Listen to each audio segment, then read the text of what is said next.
Welcome to the Carnivore Cast, a podcast focused on the carnivore diet and lifestyle, with practical advice from successful carnivores, citizen scientists, and top researchers. I'm your host, Scott Meslinski, and I'm here to speak with experts and experienced carnivores to get answers to your biggest and meatiest questions while helping you live your best life as a carnivore. If you enjoy the show, please consider supporting the Carnivore Cast on Patreon. By becoming a patron, you'll help us reach more people and continue to create content on carnivore. There are also exclusive perks available, such as private Q&As, consultations with me, and more. Become a supporter at patreon.com/carnivorecast. Check the episode description for the link. Thank you, and I'll see you there.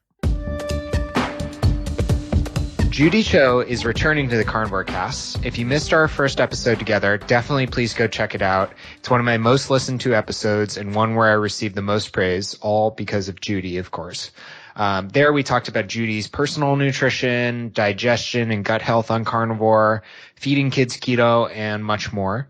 Judy is a nutritional therapy practitioner certified by the Nutritional Therapy Association and living in Austin, Texas. She follows a carnivore diet and feeds her kids keto, and Judy believes in holistic health and nutrition. I love Judy's science-based and practical infographics and her videos that she shares on her Instagram at Nutrition with Judy and her YouTube channel. Judy also works with clients by focusing on the root cause for an array of health struggles. Judy's helped me tremendously personally through my own gut issues, and I was really impressed with her professional, experienced, and personalized approach. So welcome back, Judy. Wow, thank you so much for that. Of course, happy to have you. Thanks for having me. So today, we're talking about Carnivore 75 Hard. So let's just start with what is it and what are the major aspects of Carnivore 75 Hard people should know about? Sure. So, it's a community challenge that, primarily, I guess, is being done by the carnivore community. It started on October 18th and it goes for about 75 days. And so it'll finish up on January 1st, and it was specifically meant to end on January 1st. And so, just to give a little bit of history as to why I picked this, so Andy Frisella is a CEO that has a podcast, and he made something called the 75 Hard Challenge. And it's really basically, it's a mental fitness challenge. So it's supposed to be hard, and it's intentionally hard so that every day you build a little bit of grit, a little bit of resiliency, and it shows you that you are able to push through and do hard so that then at the end of 75 days, really it's what can't you do, right? And so I needed a little bit of inspiration back in October, and so I thought it was something perfect to do. I thought it would be great also to incorporate it during the holidays, which I know that most people struggle with, overeating, indulging in foods that make us feel less than after the fact. And so I know for myself personally, I fell off carnivore last winter, and then I went keto, and then a lot of my food addictions and, depression and all of that stuff came creeping back in, and it came really quickly. And so, I just wanted to set myself up for success this year. And so I decided, I'm going to do a revised version of the 75 Hard. The original one doesn't really take into account a lot of potential endocrine disruptors, hormone imbalances by working out too hard. And so I made one more for holistic health and focusing on carnivore. And so I honestly just came up with it because, and I thought, very intently about each component, and I brought it out as maybe a few people will do this as a community challenge with me. I had no idea it would explode the way it has. And it's amazing. It shows that so many people want to heal. So many people are ready to take their health back into their hands, and, people are ready to be strong and do hard. And so, that's sort of, I guess, the premise of it. And so, if I were to go down each component, there's 5 of them.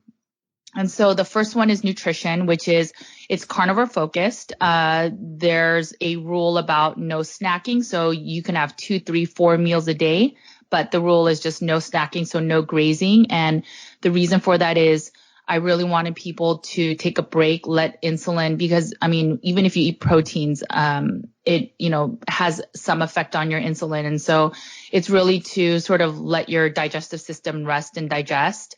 And so eat nutrient dense meals. Don't just snack through the day. And then, so that's sort of the nutrition component. There's also a rule about no sugar, no sweeteners. And so that was a big kicker for a lot of people. I think a lot of people that do carnivore still take a little bit of sweeteners. And, I cite so many stories, so many studies and anecdotal stories in a lot of the YouTube videos I've produced, as well as like blog posts about how addictive sugar is and that it's a real thing. There's one study I bring up about rats and how they were completely hooked on cocaine. And as soon as they had a drip of sugar, they stopped wanting the cocaine and they went straight for the sugar. And there was nothing else they wanted but the sugar. So it just shows you how like the brain is lit up when it comes to sugar and how addictive it is, how it affects your dopamine and other neurotransmitters. And so I really wanted to have people get off sugar. So if you do carnivore for long periods of time and you remove sweeteners, you will remove essentially the sweet, palate from your diet. And so the cravings and the desire for sugar goes away. And the thing is, no one will understand that unless you fully commit. So like I can tell people, hey, go on carnivore, don't eat sugar, you won't crave sugar, but you're not going to understand that level of degree until you do it yourself. And so that was the reason why I was very strict about no sugars, no sweeteners. I mean, sweeteners can, keep you going on days that are good, but then it's the days that are hard that the sweeteners itself is what triggers the desire to want real sugar. And then when you're, in an emotionally high state, it's easier to just get back to sugar. And so that was a big thing about nutrition and the whole sugar and sweetener. And so a lot of people struggle with that. I think some people still do a little bit, but in general, we're, in the day 33 now. And a lot of people feel food freedom for the first time in decades. They feel that they don't have cravings. They don't have this this relationship with food where they're, tormented. They just feel like they're thriving. And so, that was the whole goal of that. And so, I see the fruit in it already. The second portion is healing, which is fasting. And so there's a few reasons for this. One is obviously carnivore, mimics fasting, but it's just that extra push. Maybe it'll provide us a little bit more autophagy. It'll allow us to eat nutrient dense meals when we are eating. And so I just implemented a 16-hour fast with 8-hour feeding window. And the other reason I also incorporated this is because a lot of times as people, we are making decisions all day. I know that there's CEOs that wear the same clothes every day so that they can take out the decision making in clothes and have better decision making for more important decisions.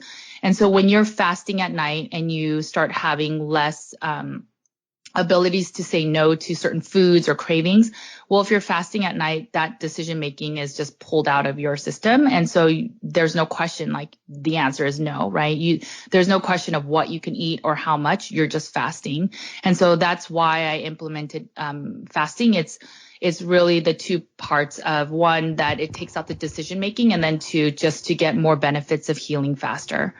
The third component is movement, which is really just to move, and it's up to you how hard you want to make that, but it's 30 minutes daily, and 15 minutes of that has to be outside. And the reason why I incorporated the 15 minutes is because, as Andy Frisella says in this part too, is one, when you're outside, you don't know how the terrain is going to be. You don't know how the weather is going to be. It's pulling out the control in your life that you are kind of comfortable with. And so it makes you and it forces you to deal with situations that may differ day to day. As we're doing this challenge during the winter months for, many of the countries, it's cold. And so we have to figure out how we're going to go outside when it's snowing, when it's 0 degrees. How are we going to go walk outside when it's cold and we don't want to go? So this, again, will push us to be more resilient, and it'll allow us to have more grit. And so that is why there's 15 minutes outside. The other reason is I think it allows you to be more present. So as you're walking outside, I mean, if you're walking a different area than you're used to, you have to pay attention to where you're walking so you don't trip, right? So you can't just be on your phone. You can't be, just mindlessly walking. So it allows you to stay a little bit more present. And so that's the reason for the movement section. As for the fourth one is mindset. And it's really to focus on gratitude. So I cited a study about how people that felt like they were lucky. So there was one group of people that felt, hey, I'm lucky all the time. And then there was another group in that same study that said, you know what, I don't feel like I'm ever lucky. Well, the next part of the test was to show, all right, so read this newspaper, count how many pictures are in the newspaper, and then let the proctor know. Well, the funny thing is, so all the people that thought that they have no luck, so they're, kind of like negative mindset, they counted all the pictures and they came out with the correct number. I think it was like 34. Whereas the next group of people, they were the ones that considered themselves more lucky.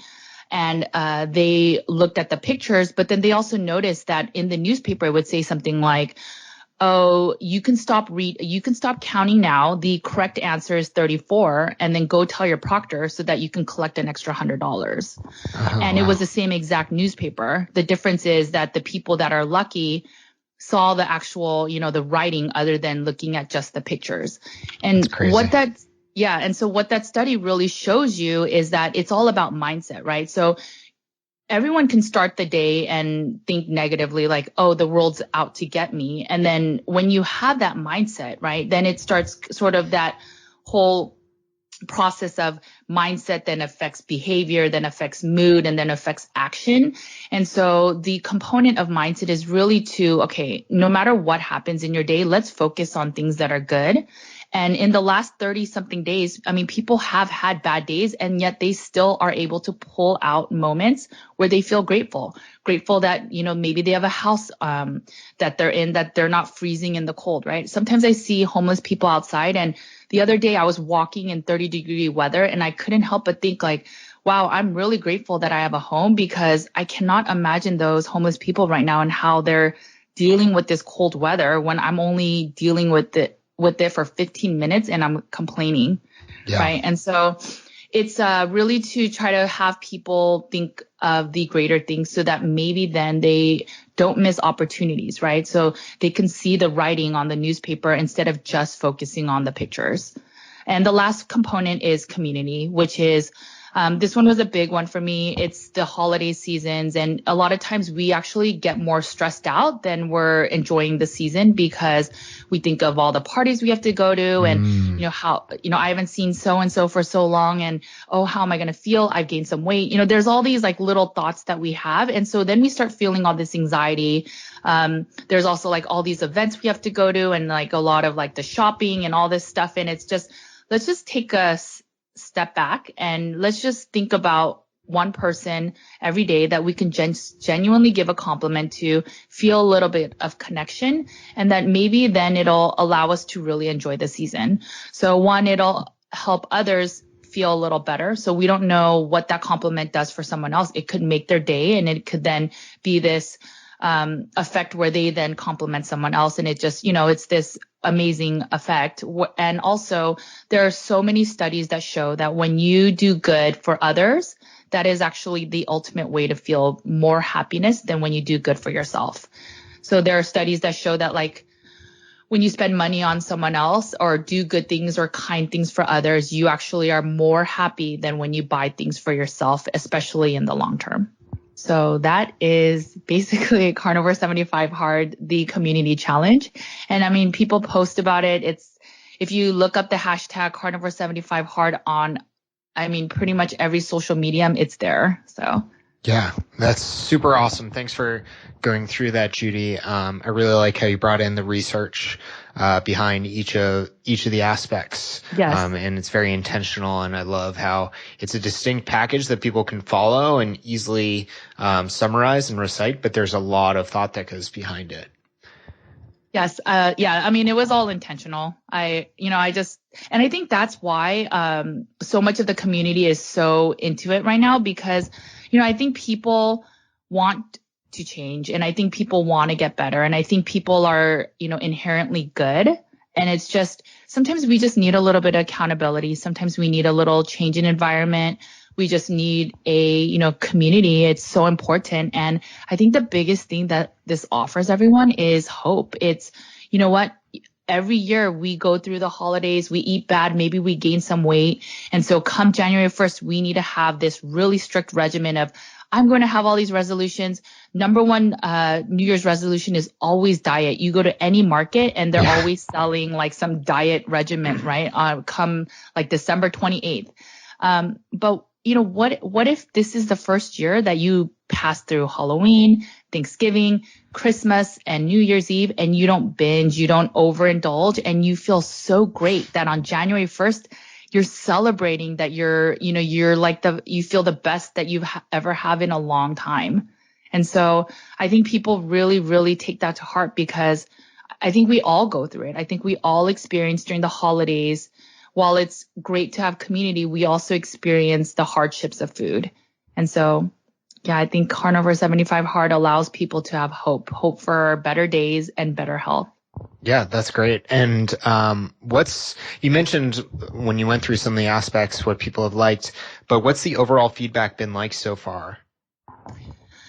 I'd say initially, the nutrition portion, I think there were some people that were coming that were not part of the carnivore movement. And so there was a significant amount of people that went through, I guess the sugar flu where, they were missing sweeteners, missing sugars. And a lot of people actually were not even eating sugar, but they were so used to having stevia or erythritol in their coffees. And so there was a lot of, I think the first 2 weeks, there was a lot of like low mood, low energy, but a lot of people got past that and then they felt better.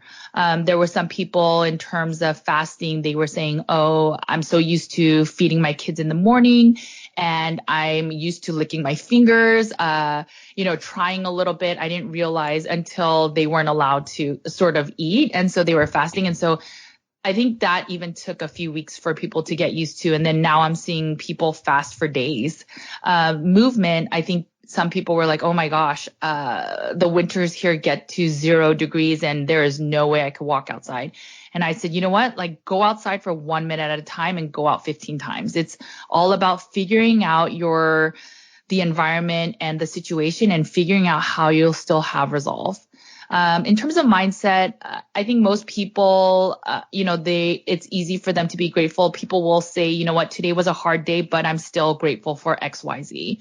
And then in terms of community, there are introverted people that say that's a difficult one for them. Some people aren't in the best mental state. So maybe they went through a divorce or they lost their significant other. So it's a little bit harder for them to complement.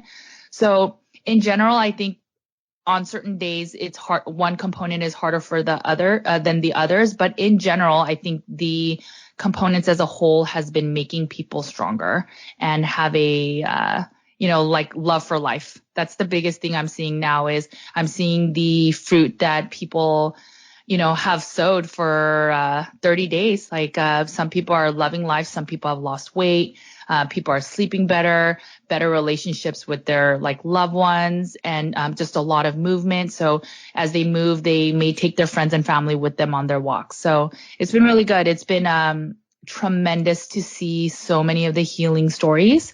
I used to read these emails from people and posts on Facebook, on Instagram, and some on Twitter where it would literally move me to tears where people just needed this little push of hope, little push of community, and now they feel free.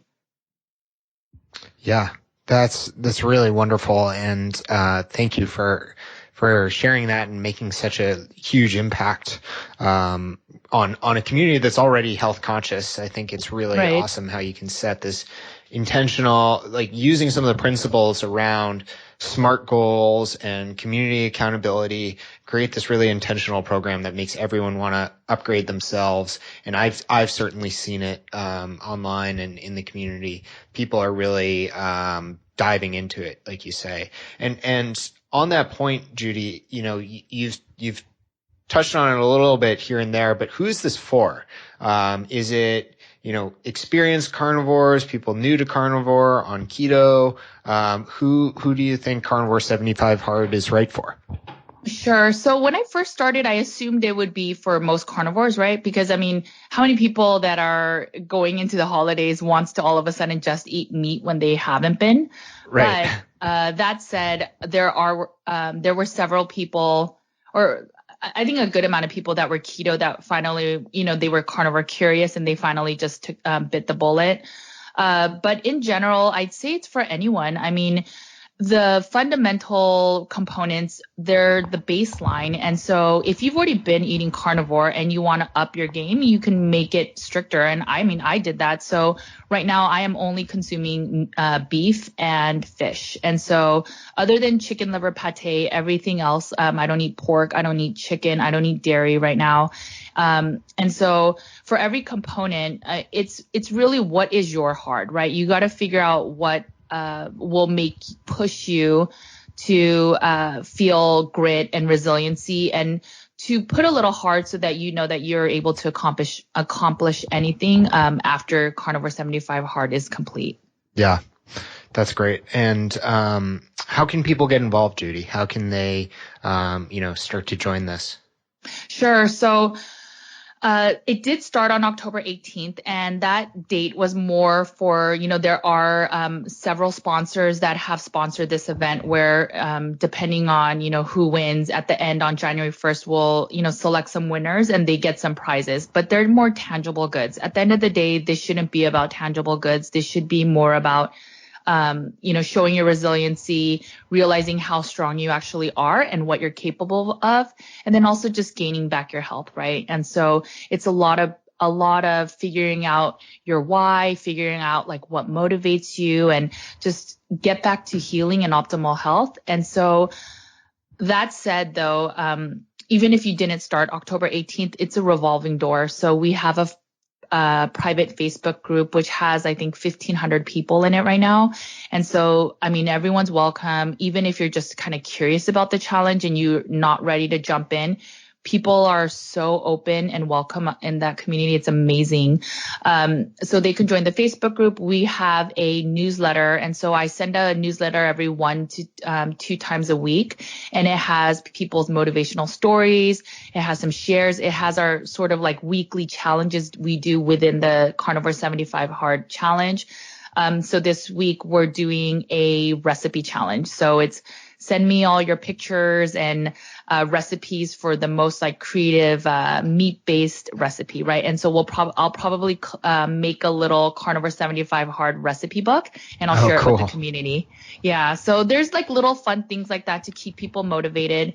I made a few YouTube videos with just talking through some of the components, some of the FAQs that keep coming up. And so, the information's all out there. Also, you can follow the Instagram hashtag Carnivore 75 Hard. And I think right now there's like 7,500 posts with that hashtag. Wow. And so it's pretty incredible. So it's all out there. And then there's a main website, and I'll give you that link, Scott, if you just put it in your notes. So absolutely.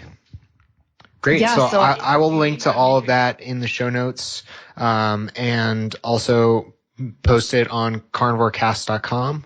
Okay, and perfect. Thanks so much for coming on today, Judy. It's been a real pleasure, and I'm excited to share this with the audience. Yeah, no, thank you. Thanks for letting me be able to share this community challenge. Of course. All right. Talk to you soon. Yep. Bye. Okay, bye. If you enjoy the show, please consider supporting the Carnivore Cast on Patreon. By becoming a patron, you'll help us reach more people and continue to create content on carnivore. There are also exclusive perks available, such as private Q&As, consultations with me, and more. Become a supporter at patreon.com/carnivorecast. Check the episode description for the link. Thank you, and I'll see you there. Thank you for listening to this episode of the Carnivore Cast. If you enjoyed this episode, please review on iTunes. It really helps us out. And share it with a friend. What questions would you like answered, or who would you like to hear from in the carnivore research community? You can find me on Twitter, Instagram, and Facebook at Carnivore Cast, or go to carnivorecast.com. You can also email me at info@carnivorecast.com. I'd love to hear from you. Until next time, keep it carnivore.